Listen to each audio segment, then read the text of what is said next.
Nike is one of the most prestigious brands of all time. I mean, they pretty much dominate the shoe industry. But it wasn't always like this. Believe it or not, there was a point in time when Nike was a bottom feeder.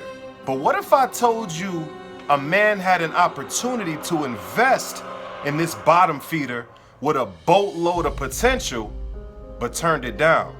What would y'all say? Well, let's talk about it.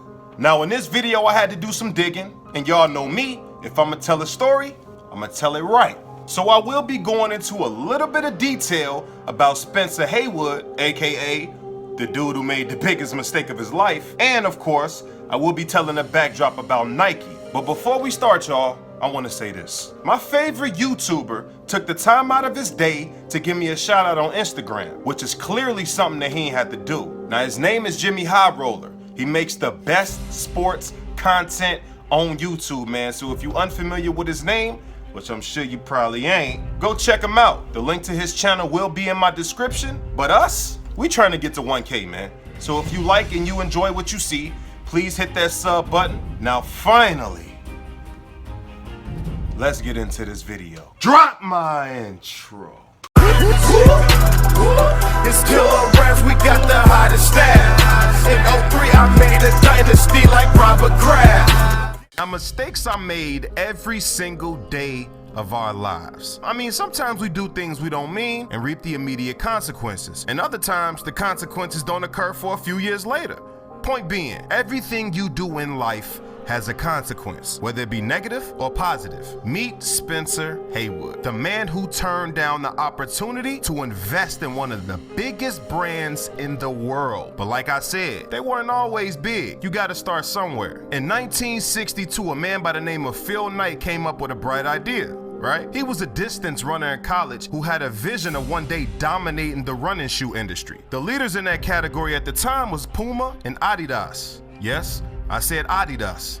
That's the correct way to pronounce Adidas if you didn't know.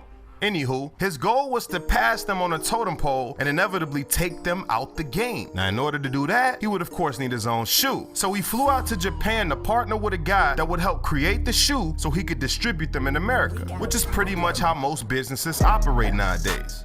So of course, he came back with a bunch of shoes and he would post up at different track meets attempting to sell them out the trunk of his car, but he wasn't getting nowhere. So he came up with another bright idea, right? He contacted his old college running coach, Bill Bowerman, and convinced him to help sell this shoe.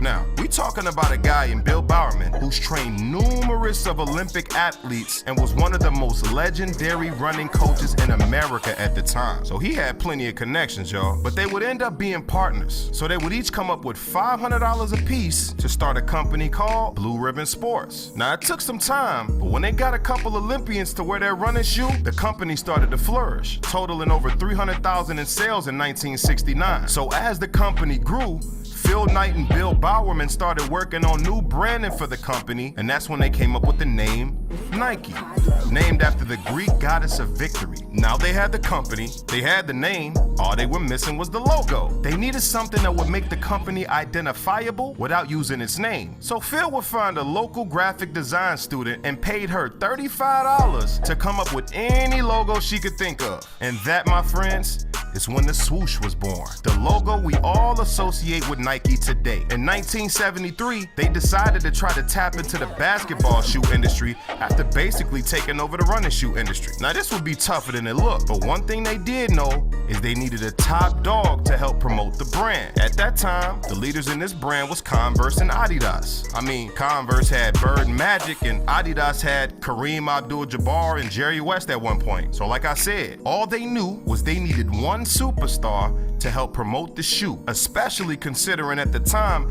Nike was known as a company that sold running shoes. But this is where our main man comes in, the infamous Spencer Haywood. Now, I know what you may be thinking. Why him? Some of you may even be thinking, who the hell is this guy? But the fact is, y'all, this dude was a stud. A quick backdrop on this guy real quick. He was a big man who played in the ABA and the NBA. He was the ABA MVP and Rookie of the Year in the same season, while averaging 30 points and 20 rebounds a game. After the merger, he would come to the NBA and play for the Supersonics, the Knicks, the Jazz, and the Lakers. He would end up being the champion on that Lakers 1980 team, but his cocaine addiction ended ended up getting him kicked out of the league later on in his career. That still didn't stop him from getting his jersey number 24 retired by the Seattle Supersonics for averaging over 24 points and 12 rebounds with that organization. I mean, the guy was a full-time all-star who ended his career averaging 20 and 10 and ended up getting inducted into the Naismith Basketball Hall of Fame. Now, if you ask me, that's a damn good career. I guess you could say Nike could foreshadow this, which is why they decided to go after him to be the guy to endorse their first basketball shoe back in 1973. So the story goes as follows. So they approached Spencer Haywood with a very interesting offer. They pretty much gave him an ultimatum. They told him, hey, look, we could either give you $100,000 for wearing and promoting the shoe in the brand, or you could be part owner of the company by offering him 10% equity stake in the business. Now, Spencer didn't decline, nor did he accept. He told Nike, hey, I'm gonna think about it, let me consider it, give me some time. Spencer basically knew that they were new to the game, and he honestly started to ponder how much would 10% of nothing be. But this is where things get a little bit tricky, right? I was watching an interview where Haywood talked about the situation, and he said himself that his agent ended up calling Nike back without him knowing, setting up a meeting without him knowing, and agreeing to take the money without him knowing. To pour more salt in the wound, his reasoning for doing this, his agent I'm talking about. Simply put, the man said, Spencer, how would I get my cut if you took the equity instead of the money? Wow. So you mean to tell me you made this decision for this man without consulting him because you didn't know how you would get your cut? Hey, in the words of my man HaHa Davis, wow, what a bummer, bucko. Thing is though, at the time Haywood didn't even trip. He was cool with it. I mean, he got paid and he was the face of a new shoe franchise, so he couldn't complain. Plus, $100,000 back then is pretty much like a couple million in today's world, so yeah, it's not as bad as it seems. But I'm sure if he knew what he knows now, he definitely wouldn't have made that move. Cause back then, he made $100K. But in 2017, 10% of that company was worth over $8 billion. And right now, it's worth over $12.5 billion.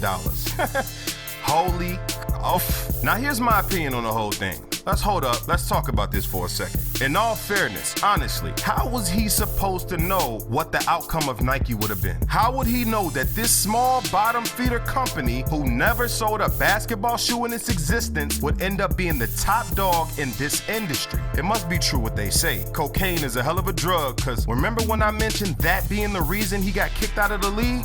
Yeah, that's also the reason Nike decided to drop him from their company as well. Everything happens for a reason though. They would find some guy out of North Carolina to endorse them about a decade later to replace Haywood. And if you ask me, I believe that ended up working much better. Today, Nike has grossed over $100 billion in sales. Now that's the real meaning of started from the bottom, now we here.